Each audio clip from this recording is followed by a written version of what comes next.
நானும் என் நண்பன் ரகுவும் பள்ளிப்பருவ நண்பர்கள். ரகு மிகவும் பணக்கார குடும்பத்தைச் சேர்ந்தவன். தற்போது எனக்கும் அவனுக்கும் 27 வயது நிறைவடைந்தது. நான் கல்லூரி முடித்துவிட்டு சென்னையில் ஒரு தனியார் நிறுவனத்தில் வேலை பார்த்து வருகிறேன். 2 நாட்கள் விடுமுறையாக நான் என் ஊருக்கு வந்தேன். ரகுவுக்கு வேலைக்கு செல்ல வேண்டிய அவசியமில்லை. வசதியானவன் என்பதால் இன்று காலையிலேயே செல்போன் மூலமாக தொடர்பு கொண்டு என்னை அவன் வீட்டுக்கு அழைத்தான்.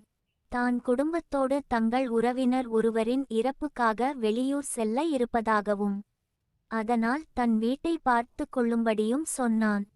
காரணம், அவனது வீட்டில் பசுமாடுகள் ஏராளமாக உள்ளன. அவற்றில் இருந்து கறக்கும் பால்தான் அவன் குடும்பத்தின் முக்கியமான மூலதனம். அங்குள்ள வீட்டு வேலைகளை மேற்பார்வையிடத்தான் தற்போது என் நண்பன் என்னை அழைத்தான். நான் என் அப்பா மற்றும் அம்மாவின் அனுமதி பெற்று 2 நாட்கள் முழுவதும் அவன் வீட்டில் தங்குவதற்காகச் சென்றேன். வீட்டிலிருந்து கிளம்பும் முன் ரகு என்னிடம் சொன்னது, டேய் நண்பா, வீட்டை கவனமா பாத்துக்கோ. இங்கே அடிக்கடி திருட்டு நடக்குது. என் அம்மாவோட ஒரு வைர மோதிரம் வேற திருடு போயிருச்சு. நானும் வீட்ல இருக்க எல்லா கேமராவையும் செக் பண்ணி பார்த்துட்டேன். என்னால கண்டுபிடிக்கவே முடியல. உன்னால முடிஞ்சா நீ கண்டுபிடிச்சு வை என்றபடி ஊருக்கு குடும்பத்தோடு சென்றான். அன்று காலை உணவை அவன் வீட்டில் சாப்பிட்டுவிட்டு வீட்டை சுற்றி பார்க்க கிளம்பினேன். பிரம்மாண்டமான அந்த வீட்டில் எந்த பக்கம் செல்வது என்றே எனக்கு தெரியவில்லை.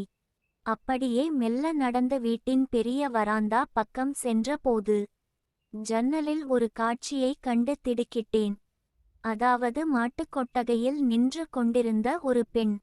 என்ன இவள் இப்படி பகலிலேயே எதை பற்றியும் கவலைப்படாமல் இந்த மாதிரி நடந்துக்குறா என்று மனதில் நினைத்து கொண்டு நான் ஜன்னல் ஓரமாக மறைந்து நின்று கொண்டு அவளை பார்த்தேன். அந்த நேரத்தில் வீட்டில் யாரும் இல்லை. நாங்கள் இருவர் மட்டும்தான். யாரும் தன்னை பார்க்கிறார்களா என சுற்றியும் பார்த்த அவள் மீண்டும் சொரிந்து கொண்டே இருந்தாள். அவளோ மாநிறத்தில் அழகாக இருந்தாள். எப்படியும் அவளுக்கு 40 வயது இருக்கும். என் நண்பன் ரகு என்னிடம் சொல்லிவிட்டுத்தான் சென்றான், வீட்டில் ஒரு வேலைக்காரி மட்டும் இருக்கிறாள் என்று. அதிகாலையில் எழுந்து பால் கறப்பதும் அவள் வேலைதான், சமைப்பதும் அவள் வேலைதான். இதை தெரிந்து கொண்ட நான் அவளை கண்டு கொள்ளாமல் வீட்டின் வேறொரு பக்கம் நடந்து சென்றேன். வீடு வெறிச்சோடி இருந்தது. திடீரென யாரோ என்னை அழைப்பது போல் இருந்தது. திரும்பி பார்த்தேன். தம்பி, சாப்பிட்டீங்களா என்று அந்த வேலைக்காரி என்னிடம் கேட்டாள். நான் அவள் அருகில் சென்று, நான் சாப்பிட்டேன், நீங்க சாப்பிட்டீங்களா என்று நான் கேட்டேன். சாப்பிட்டேன். முதலாளி உங்கள பத்தி சொல்லிருக்காரு. உங்களுக்கு நேரத்துக்கு சாப்பாடு கொடுக்கச் சொன்னாரு. சரி, நீங்க போங்க, நான் அப்புறம் வர்றேன் என்று சொன்னாள். உடனே கீழே கிடந்த ஒரு துடைப்பத்தை எடுப்பதற்காக அவள் கீழே குனிந்தாள். நான் அதை பார்த்து கொண்டே நின்றேன். அவள் என்னை ஒரு மாதிரி பார்த்துவிட்டு தன் சேலையை சரிசெய்து கொண்டாள்.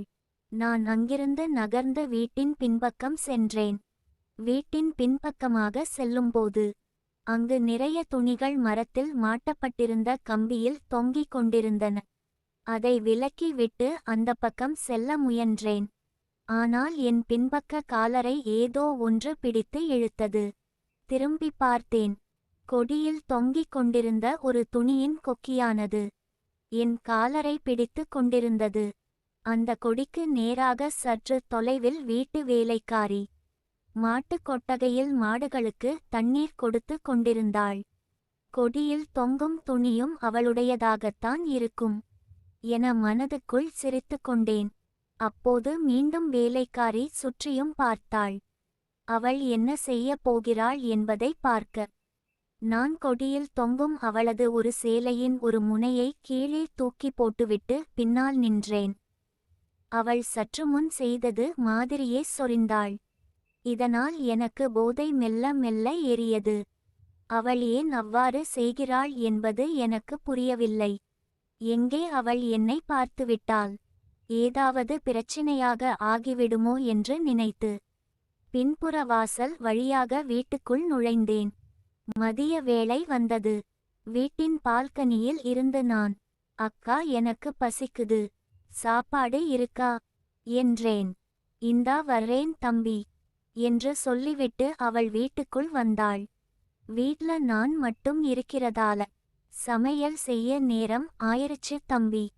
அரை மணி நேரத்துல ரெடி பண்ணிடுறேன் என்றவாறு அவள் சமையலறைக்குச் சென்றாள். மதிய உணவை முடித்துவிட்டு நான் உறங்கச் சென்றேன். அவள் அவளது வீட்டுக்குச் சென்றாள். பின்பு இரவு 8 மணி வரை நான் தனியாகவே இருந்தேன். வேலைக்காரி அப்போதுதான் வீட்டுக்குள் நுழைந்தாள். "என்னக்கா, இவ்வளவு நேரம் வீட்டுக்கு போயிட்டீங்களா?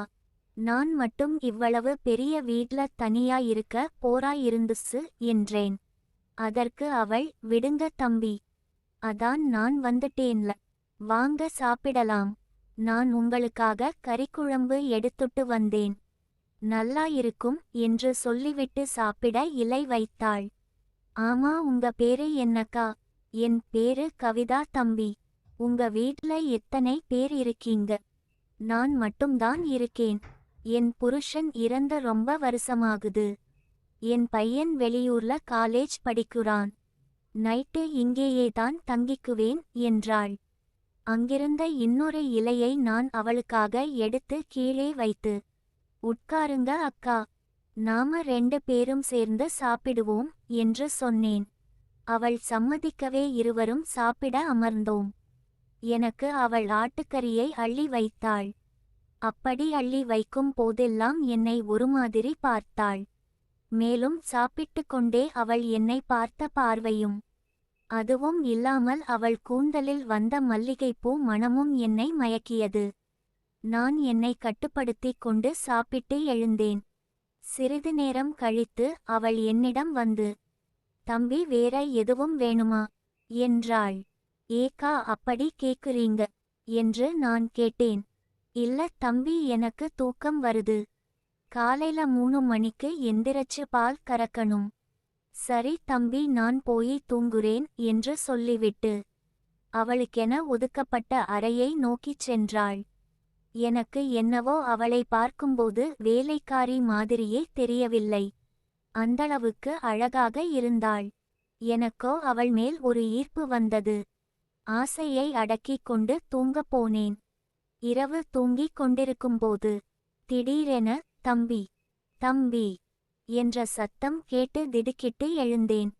என்னைச் சுற்றியும் ஒரே இருட்டாக இருந்தது. ஆம், கரண்ட் இல்லாமல் இருந்தது. நான் உடனே என் கைபேசியின் பிளாஷ்லைட்டை ஆன் செய்துவிட்டு சத்தம் வந்த பக்கமாகச் சென்றேன். அது கண்டிப்பாக அந்த வேலைக்காரியின் சத்தம்தான். "அக்கா, என்ன ஆச்சுக்கா? நான் அங்கதான் வர்றேன், பொறுங்க" என்று இருட்டில் பேசிக் கொண்டே நான் அவளது அறையை தட்டினேன். சிறிது நேரம் கழித்து அவள் கதவை திறந்தாள். "ஏக்கா, அப்படி கத்துனீங்க?" என்று கேட்டேன். "கரண்டு இல்லாம இருட்டுல கொஞ்சம் பயமாயிருச்சுப்பா தம்பி." "ஆமா, இப்போ மணி எத்தனை?" என்று கேட்டாள். 3:30 மணி. "ஐயோ, நேரமாயிருச்சு. தம்பி, கொஞ்சம் கோபப்படாம என் கூட லைட் அடிச்சிட்டே வர்றீங்களா? பால் கறந்துக்குறேன்" என்றாள். நானும் அவளோடு மாட்டு கொட்டகைக்கு சென்றேன். முதலில் ஒரு திண்ணைக்கு அருகில் கட்டியிருந்த பசுமாட்டின் அருகே அவள் பாத்திரத்தோடு சென்றாள். மெல்ல பால் கறந்து கொண்டிருந்தாள். அப்போது திடீரென என் கைபேசியானது சார்ஜ் இல்லாமல் சுவிட்ச் ஆஃப் ஆனது. எனக்கோ ஒன்றும் புரியவில்லை. நான் வேகமாக அவள் அருகில் சென்றேன். "அக்கா, நான் ஏதாவது உதவி பண்ணணுமா?" "இல்ல தம்பி, இந்த பால் பாத்திரத்தை மட்டும் வாங்கி திண்ணைல வைங்க. நான் கரண்டு வந்ததுக்கப்புறமா பால் கறக்குறேன்" என்றாள். நான் அந்த பால் பாத்திரத்தை வாங்கி பக்கத்தில் உள்ள திண்ணையில் வைத்தேன். உடனே அவள், "ஐயோ தம்பி, சீக்கிரமா இங்க வாங்க" என்றாள். "என்ன ஆச்சு?" "பின்னாடி ரொம்ப அரிக்குது. என்னோட 2 கையிலையும் பால் இருக்கு. கொஞ்சம் சுரண்டி விட முடியுமா?" என்று கேட்டாள். "சரிக்கா, இதுல என்ன இருக்கு?" என்ற நான் அவள் பின்னால் சென்று சுரண்டினேன். இன்னும் நல்லா அழுத்தி சுரண்டி விடு தம்பி என்றாள். நான் நன்றாக அழுத்தி சுரண்டினேன். அப்போது என்னை நிறுத்தச் சொல்லிவிட்டு, விடுங்க தம்பி நான் பாத்துக்கிறேன். ஐயோ முடியலையே என்று ஏதோ செய்தாள். ஏக்கா, உடம்புல ஏதாவது பிரச்சினையா இருக்க போகுது. முதல்ல நல்ல டாக்டர பாருங்க. காலையில இருந்து நான் உங்களை பார்த்துக்கிட்டேதான் இருக்கேன். ஏன் இப்படி பின்னால சுரண்டிக்கிட்டே இருக்கீங்க என்று நான் கேட்டேன். என்னைய எதுவும் நினைக்காதீங்க தம்பி. இதுவரைக்கும் யார்கிட்டையும் சொல்லாத விஷயத்த நான் இப்போ உங்ககிட்ட சொல்றேன். ஒரு 20 நாள் இருக்கும். வீட்டை சுத்தம் பண்றதுக்காக நான் முதலாளி அம்மா அறைக்குள்ள போனேன். அப்போது ஒரு சின்ன டப்பாவுல மோதிரம் ஒன்னு இருந்துச்சு. அதை பார்த்ததும் எனக்கு ஆசை தாங்கல. எனக்கு வெளியே எப்படி எடுத்துட்டு போறதுன்னு தெரியல. ஏன்னா இந்த வீட்ல இருக்க நிறைய கேமராவை தாண்டி வெளியே எடுத்துட்டு போறது நடக்காத காரியம். அதான் அந்த மோதிரத்தை உள்ள பதுக்கிட்டேன். ஆனால் அதுக்கப்புறம் என்னவோ செஞ்சு பார்த்துட்டேன். அந்த மோதிரத்தை என்னால வெளியே எடுக்கவே முடியல. எப்ப பார்த்தாலும் அரிச்சுக்கிட்டேதான் இருக்கு. பாத்ரூம் போனாலும் மோதிரம் வரல தம்பி. இவ்வாறு சொல்லிவிட்டு லேசாக அழுதாள். சரி விடுங்க அக்கா, இதுக்கெல்லாம் போய் அழுதுகிட்டு இருக்கீங்க. உங்களுக்கு தெரியாது தம்பி. எனக்கு எப்படி அரிக்கும் தெரியுமா? சரி நான் ஏதாவது உதவி பண்ணட்டுமா? இங்க பக்கத்துல வாங்க தம்பி என்று சொல்லிவிட்டு என் வலதுகையை பிடித்து இழுத்தாள். நான் இப்போ என்ன பண்ணணும்? ஒண்ணுமில்ல தம்பி. நீங்க முஞ்சவரை உங்க விரலை விட்டு உள்ளே தேடுங்க. மோதிரத்தை தேடுங்க, கிடைக்குதான்னு பாப்போம் என்றாள். நான் விரலை உள்ளே விட்டு தேடிக்கொண்டே இருந்தேன். மோதிரம் எதுவும் எனக்கு தட்டுப்படவில்லை. ரொம்ப நேரமாகியும் எதுவும் கிடைக்காததால், அக்கா போதுங்கா, மோதிரம் எதுவும் இல்ல, எனக்கு கை வலிக்குது என்றேன். அதற்கு அவள், டேய் நீயெல்லாம் ஒரு ஆம்பளையாடா? ஒரு மோதிரத்தை எடுக்க முடியல. உன்கிட்ட போய் சொன்னேன் பாரு என்ன சொல்லணும் என்றாள். எனக்கோ பகீர் என்றது. அக்கா, மரியாதையா பேசுங்க.